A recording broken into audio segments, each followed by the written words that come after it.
لا قلت مشيت ونسمع في قدام الخيمه نتاعو يا امير المؤمنين لا لا قابلك. لا لا قلت عرضني الولد اللي هو قال لي بأمير المؤمنين، قال لي مدام راه ما يقبلش نساء. فهمت علاش ما يقبلش نساء؟ قال لي ما يقبلش نساء. من بعد قال لي لا راه خرج. قلت ثبت لي صح ما يقبلش نساء ولا خرج؟ قال لي ليه خرج وما يقبلش نساء. قلت له حتى مراه؟ قال لي حتى مراه. قلت له ما تقوليش فارس براجل، يعني مش معقول واحد ما يقبلش نساء بالكل. يعني ما مشيتش الخيمه نتاعو؟ لا كنت في اتجاه باش نمشي، معناها كنت في اتجاه باش نمشي اللي قالوا هذيك الخيمه نتاعو. من بعد معناها جايين كونفرونتاسيون مع الولد هذايا، قال انتم باش تحاربوا معناها نشر الاسلام معناها الخلافه.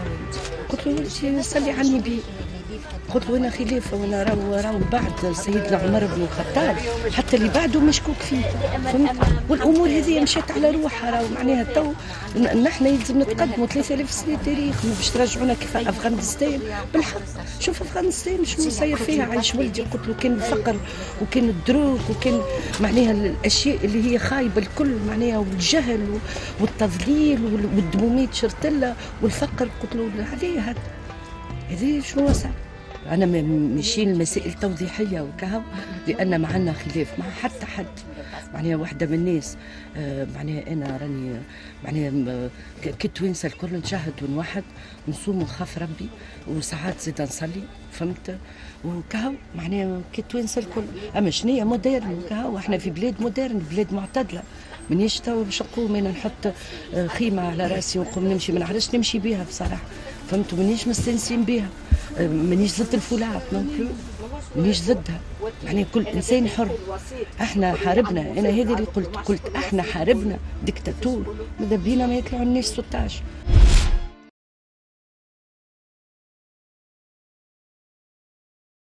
يقولون ان انتم سلفيين. يا ودي سلفيين ماناش فرقه ولا ماناش حزب ولا منهج. انت تتبع في سنه الرسول صلى الله عليه وسلم. ما نتابع والو، انا تابع الاسلام. انا مسلم لا اكثر اقل. انت مسلمه تتبع في سنه الرسول صلى الله عليه وسلم، اذا انت سلفيه.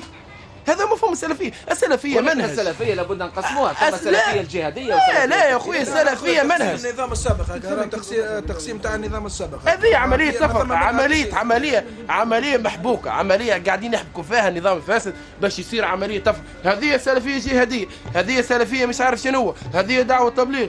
يا ناس رانا مسلمين، ما عندنا حتى فرقه. الرسول صلى الله عليه وسلم قال انتم اهل السنه والجماعه، لا اكثر ولا اقل. تبع الرسول صلى الله عليه وسلم. هذيك هو انت، هذوك انت ما عندك حد شيء.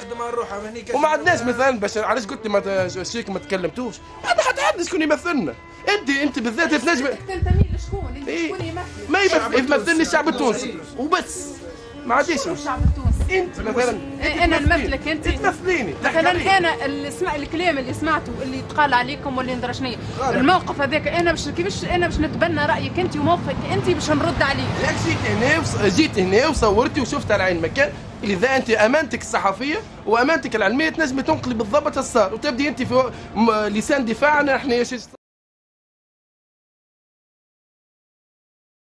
مدة موجود هنا ونهار 26 فيفر موجود هنا. حتى موجود الخيمة هذيك مجموعة السلفية.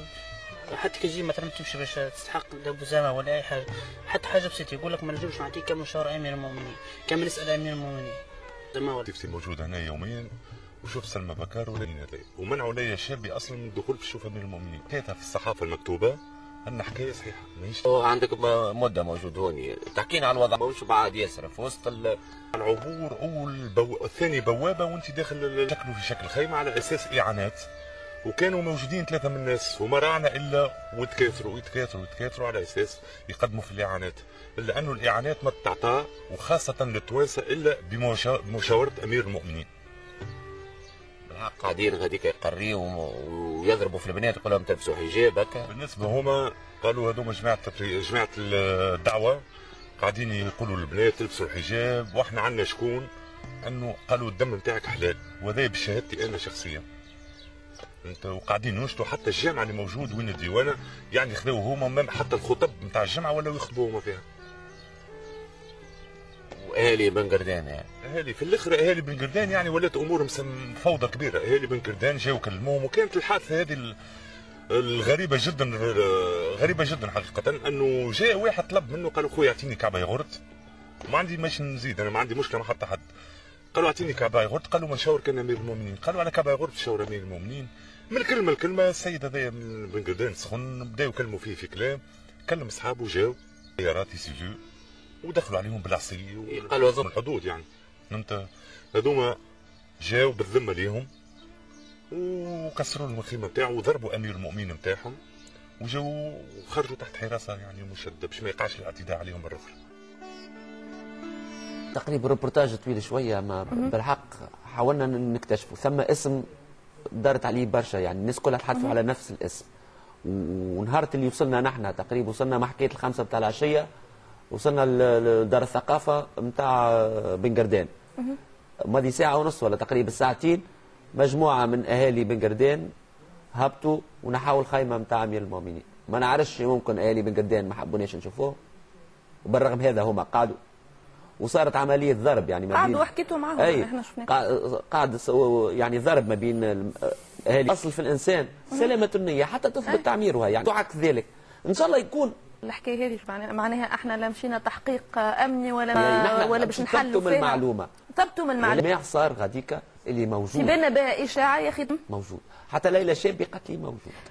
وليد على ذكر ليلى شابي، شنو هي مشكلتها مع المجموعه هذه، والا مشكلتها مع لا هي هو قالوا لا راه موجود. هي حب الاكتشاف والمعرفه خليها تمشي للخيمه باش تثبت. يا اخي قالوا لا راه ما يقابلش. الحادثه هذه صارت يعني صارت قبلها زاد واجمعوا عليها العباد اللي موجوده غاديك، قالوا بالحق راهي جات وحبت تدخل وما خلاوهاش تدخل. توا فيك تمشي الاهالي بن قردان يقول لك لا ما عندناش سلفيين وما عندناش ممكن هما ما يحبوش. يقول لك توا لو كان نسمعوا اللي مجموعات سلفيه تولي تحكم هنا يمكن خافوا زاد يقولوا من فوضى والا خافوا من حاجات اخرى. كل واحد يخاف على الجهه نتاعو ويخاف على سمعه الجهه نتاعو. وانا والله شفت اولاد اهالي بن قردان يمكن حبوا يغطيوا الحكايه على اساس فضيحه وهاو مجموعات سلفيه وارهابيه، هو اللي نتصور اللي صار. اما الشخصيه هذه موجوده في بن قردان موجوده. زياد انا ثم زوز حاجات خطيرين اللي شفتهم في الريبورتاج هذا. الحاجه الاولانيه الناس اللي دخلوا اللي يتكلموا هم فهمتني مخبين الهويه نتاعهم، اللي هم مغطين وجوههم. وليد علاش خباو اختاروا باش يخبيوا وجوههم؟ هذوما اشخاص يخدموا في المنظمات الدوليه. اول حاجه يعني خيروا اللي خاطر هم موجودين نهار كامل غاديكا. قال لي نخاف على روحي، قال لي يا خويا انا نعرف اللي ردة فعل نتاع المجموعات السلفيه نعرفها يعني ما يرحموش هكا. قال هذا حسب كلامه هو يتحمل مسؤوليه كلامه. قال انا نخاف منهم وقال نعطيك تصريح اما وجهي ما غير ما تخليهولي.